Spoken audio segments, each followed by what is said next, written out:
चौकीदारवा अपन डिगरी देखाओ, देखाओ चौकीदारवा अपन डिगरी देखाओ।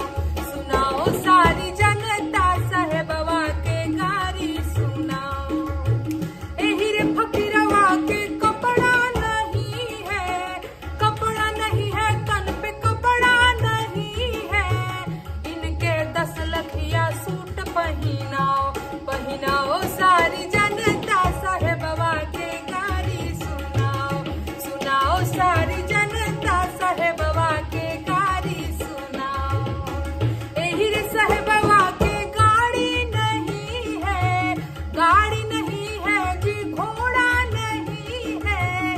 हे अडानी के जेट दिलवाओ, दिलवाओ सारी जनता साहेबवा के गारी सुनाओ।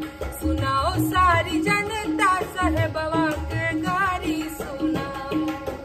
एही रे साहेबवा के बेटी नहीं है, बेटी नहीं है जी, बेटी नहीं है।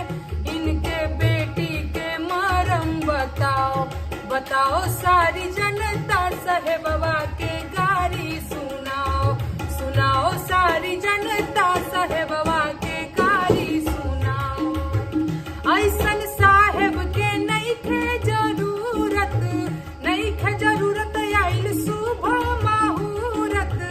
इनके 24 में इनके हटाओ, हे जी 24 में इनके हटाओ। हटाओ सारी जनता साहेबवा के गारी सुनाओ। सुनाओ सारी जनता साहेबवा के गारी सुनाओ। सुनाओ सारी जनता साहेबवा के गारी सुनाओ। सुनाओ सारी जनता साहेबवा के गारी सुनाओ। सुनाओ सारी जनता साहेबवा के